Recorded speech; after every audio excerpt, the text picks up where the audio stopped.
Today, the court heard powerful victim impact statements from members of Ellie's family. A mum, Gaynor, said, "I can't put into words how much I miss her." And a brother, Connor, said, "I go to bed at night and wake up in the morning with a constant hit of grief." Connor Chapman shot Elle Edwards while he was aiming for two members of a rival gang, and the judge said that that gangland background and the premeditation were seriously aggravating factors. That was why he was considering a whole life term for Connor Chapman. In the end, though, he decided against it and jailed him for life with a minimum of 48 years. Ellie's dad, Tim, was in court. He shouted "scumbag" at Connor Chapman as he was taken down to the cells. But outside the court, Mr. Edwards said he hoped that 48 years would act as a deterrent for other people. If I'm lucky enough to still be around for a long time, yeah, I would do my best to make sure he never comes out of jail. Things need to change, and we've made a start with that, and I think for 48 years, if you think of picking up a gun now, you should think twice about it. Chapman's accomplice, Thomas Waring, who's just 20 years old, was jailed for a total of 9 years for his part in this crime. He possessed the gun after the shooting and helped Chapman to destroy the car that was used in the shooting as well. So 48 years for Connor Chapman.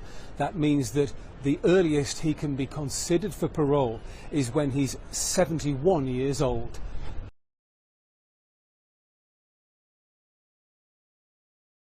A 23-year-old man has been jailed for life to serve a minimum term of 48 years for the murder of Elle Edwards in Wirral on Christmas Eve. Just after 11:50 p.m, Connor Chapman of Horton Road, Woodchurch, fired a Scorpion submachine gun multiple times outside a pub in Wallasey Village, killed 26-year-old Elle Edwards and injured 5 other men. Following a 16-day trial at Liverpool Crown Court, Mr. Chapman was found guilty of attempted murder, wounding with intent to cause GBH, and possession of a firearm and ammunition with an intent to endanger life. He previously pleaded guilty to 1 count of handling stolen goods in relation to the Mercedes car used on the night of the shooting. Mr. Chapman was jailed for 48 years for the murder of Elle, 22 years for the attempted murders of Kieran Solked and Jake Duffy, 7 years for wounding, 18 months for assault, 15 years for possession of a firearm, and 3 years for stolen property. The sentences will run concurrently. His accomplice, Thomas Waring, aged 20, of Private Drive in Barnston, was found guilty of possession of a prohibited weapon and assisting an offender in relation to the murder. Mr. Waring had been jailed for 9 years for possession of a prohibited weapon and assisting an offender. Passing sentence, High Court Judge Justice Goose said, "What you did, Connor Chapman, was as wicked as it was shocking. You murdered Elle, bringing an end to her life, and caused serious injury and wounding to others. It's utterly shocking you carefully planned a revenge attack in a gang rivalry. You had no thought for anyone else. The risks of what you did were as high as they were obvious." Senior Investigating Officer, Detective Superintendent Paul Grounds said, "Connor Chapman has today been jailed for life for the selfless and tragic murder of Elle Edwards in Wirral on Christmas Eve last year. Elle was a young woman with her whole life ahead of her who was simply enjoying a night out in the pub with her family and friends. The cowardly actions of Mr. Chapman on that night, firing at his intended targets while they were still outside in a crowd, shows the arrogance and contempt he had for everyone else. As a result of his reckless actions, Elle had her life tragically cut short. Her family, friends, and everyone who knew her had been left devastated by their loss. Today, Mr. Chapman is behind bars, where he rightly belongs, and where he will now spend a considerable period of his adult life. The co-accused, Thomas Waring, has also been brought to justice. No sentence, however long, can change what Mr. Chapman did, but I hope knowing he has been brought to justice and is off our street brings them a small amount of comfort. I also hope that it serves as a deterrent to anyone else considering picking up or using a gun. I would like to take this opportunity to pay tribute to Elle's family, who throughout this whole investigation and the trial have remained dignified and composed despite being forced to relive the horrific events of Christmas Eve. I hope they can now start to properly grieve their loss. I would like to thank the Crown Prosecution Service, and in particular Nigel Power KC and Katie Appleton, for the successful prosecution of the case. I would also like to thank all the officers and staff from across all strands of Merseyside Police who were involved in the case. From day one, their commitment, dedication and hard work has been a key to the investigation and allowed us to successfully prosecute Mr. Chapman and Mr. Waring and get justice for Ellie's family. Adam Clark, Specialist Prosecutor for CPS Merseyside's Cheshire Complex Casework Unit, said, "The murder of Elle Edwards has devastated a community and left her family and friends distraught. Her tragic death is needly felt by so many. I and the entire Crown Prosecution Service extend our sincere condolences to her family and friends. Both Connor Chapman and Thomas Waring have now been sentenced, and this brings this prosecution to an end. But for Ellie's family and friends, the long process of coming to terms with the dreadful events of that night is probably only just the beginning. We know nothing can make up for their loss, but we hope the conviction and sentences of these two people will bring some type of comfort. This case is yet another example of the dreadful results of taking weapons onto our streets and into our communities. All too often, it is innocent bystanders who pay the price."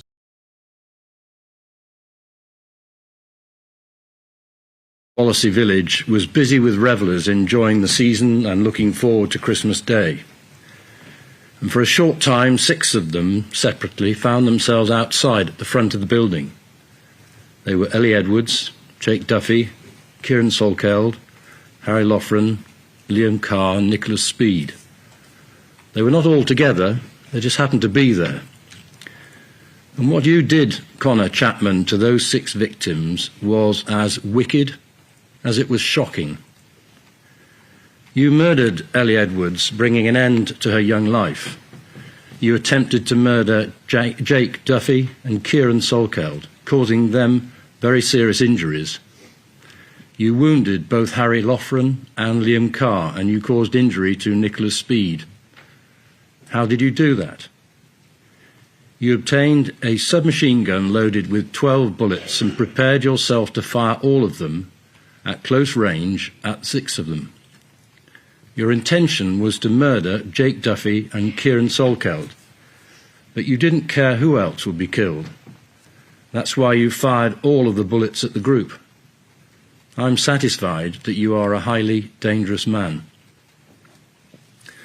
In this trial, we have all watched the CCTV and sound recording of that shooting. It's utterly shocking. You carefully planned a revenge attack in gang rivalry. You had no thought at all for anyone else, least of all to innocent people. The risk of all 6 being murdered by you was as substantial as it was obvious, but you didn't care. After the shooting, you drove straight to the home of your friend, Thomas Waring, where you believed you could safely hide the stolen Mercedes car you had used to drive to the shooting.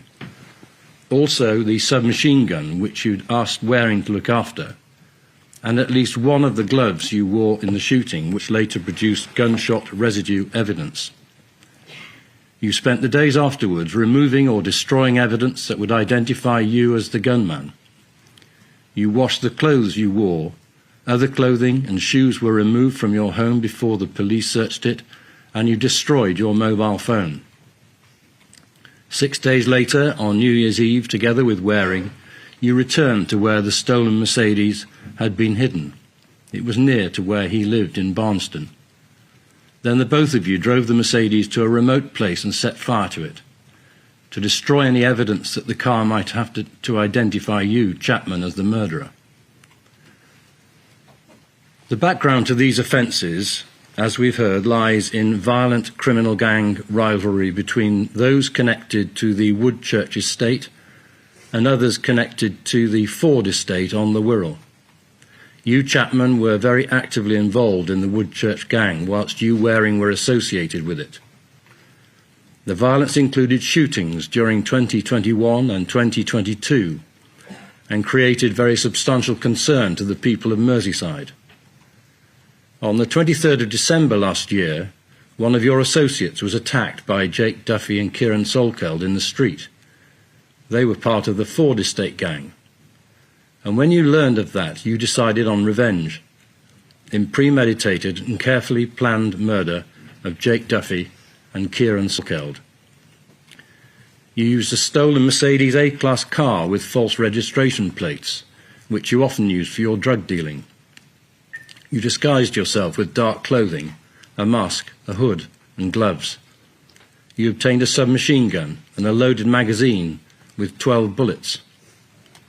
When you left your home on the Woodchurch estate to carry out the shooting, you took care to avoid security cameras on neighbouring properties. Once you reached Wallasey village, where you knew Jake Duffy and Kieran Solkeld were to be, you waited almost 3 hours, carrying out reconnaissance as you drove to 6 different positions until you reached the car park, close to the front door of the lighthouse, where you hid inside your stolen car, waiting for your moment. And then at 11:52, shortly before midnight, when the lighthouse was full of people, and standing outside at the front was the group of 6, from a hidden position at the side of the building you burst forward to be as close as a few metres to fire the submachine gun. Elle Edwards was killed instantly. You hit 5 others with the bullets. All of them might easily have been killed also. As you ran back to the car, you fired the last few shots at the group and then drove away at speed to the safety, as you planned it, of Thomas Waring's home. I am satisfied that you asked Waring to look after the gun and that you asked him to help to destroy the stolen Mercedes 6 days later. As the jury have found, you, Waring, knew that Chapman had carried out the shooting and that he had murdered Elle Edwards when you agreed to help in the disposing of the car. You also knew that the police wanted to arrest Chapman. The murder of Elle Edwards has caused profound and permanent grief to her family and a great shock to the entire community. She was a very much loved young woman in her prime, killed by you, Chapman, when you were prepared to kill anyone in your determination for gang revenge. This court has heard exceptionally moving statements from Elle Edwards' family by her father, her brother, her grandmother, and they will never be able to come to terms with what happened to Ellie. The seriousness of this offence of murder, count 1, is very substantially aggravated by the following evidence. The choice of weapon, which was exceptionally dangerous. The location of the offence, with many people present on Christmas Eve. The background of criminal gang violence. The substantial preparation and premeditation. The removal or destruction of important evidence, including the car, phones and clothing, as well as the washing of clothes. The fact that you were the subject of criminal gang injunctions, and, as you told the jury, you were dealing in Class A drugs. Apart from your age at the time of offending being 22, you're now 23, there is no significant mitigation. Whilst young age can be significant, in the circumstances of your offending, Chapman, it carries little weight. I must sentence you, Connor Chapman, not just for this very serious offence of murder, but also for the 2 offences of attempted murder, counts 2 and 3, 2 offences of wounding with intent to cause grievous bodily harm, counts 4 and 5, an assault occasioning actual bodily harm, count 6, and possessing firearm together with possessing ammunition, both with intent to endanger life, counts 7 and 8. I must also sentence you for an offence of handling stolen goods, which concerns the stolen Mercedes A-Class. For reasons that will become clear, I will pass concurrent sentences on all of these offences, but the seriousness of all your offending will be reflected in the sentence I impose on count 1, murder. The sentence for murder is imprisonment for life. I have to decide whether that should be a whole life or a minimum term which you'll have to serve. The difference is whether your offending is so exceptionally serious in the context of the gravest of murder offences that you should serve the whole of your life in custody rather than a very long term. Whilst I'm sure that there are some who would readily consider that a whole life term should be imposed, I have concluded that your offending is on the cusp between a whole life and a very long minimum term. And in the circumstances, I cannot conclude that a whole life term, as a sentence of last resort for the very gravest of murders, must be imposed. The starting point in fixing the minimum term, which is the period that you must serve in custody before you might seek to be released, is 30 years on count 1. I must increase that term, firstly to reflect the factors which increase its seriousness, and secondly to reflect the other offences, including 2 offences of attempted murder. I take into account also, to the limited extent that it provides any mitigation, your age. Accordingly, I increase the minimum term to firstly 36 years and secondly up to 48 years, which reflects your total offending. So that it's understood by you, Connor Chapman, as well as those who are observing. It means that you will have to serve 48 years in custody before you could apply for release. And if you're ever released, and considering your dangerousness, that might never happen, you will be on licence for the rest of your life and subject to recall to prison if you breach the terms of that licence. I must also impose the sentences to be served at the same time as your sentence on count 1. On counts 2 and 3 being for attempted murder, I am satisfied that each of those offences require separate sentences of imprisonment for life under Section 285 of the Sentencing Act 2020. Therefore, a Schedule 19 offence, and you are a dangerous offender, given the circumstances of these attempted murder offences and the murder of Elle Edwards. They fall within Category A2 under the guideline with a starting point of 30 years, which I increase on each to 33 years to reflect the aggravating factors I have identified in count 1. There is little by way of mitigation. I must then fix a minimum term, which I set at 22 years. Accordingly, the sentences for counts 2 and 3 are concurrent sentences of imprisonment for life with a minimum term of 22 years. This means that you will have to serve 3 life sentences concurrently. On counts 4 and 5, Section 18 wounding with intent, they fall within Category A3 of the guideline. Adjusting the starting point to reflect aggravating and mitigating factors, I impose 7 years imprisonment concurrently. On count 6, Section 47 assault, which falls within Category A3, I impose 18 months concurrently. On count 7 and 8, offences of possessing a firearm and of possessing its ammunition, both being Category 1A offences under the guideline, I impose 15 years imprisonment concurrently with each other and all other sentences. Handling stolen goods, I impose 3 years imprisonment concurrently as a Category 2A offence. Connor Chapman, stand up. I sentence you as follows. On count 1 to imprisonment for life with a minimum term to serve in custody of 48 years, less 176 days served on remand. On counts 2 and 3, concurrent sentences of imprisonment for life under Section 285 of the Sentencing Act 2020 with a minimum term of 22 years. On counts 4 and 5, concurrent sentences of 7 years imprisonment. On count 6, a concurrent sentence of 18 months imprisonment. On count 7 and 8, a concurrent sentence of 15 years. And for the offence of handling stolen goods, a concurrent sentence of 3 years imprisonment. He can go down.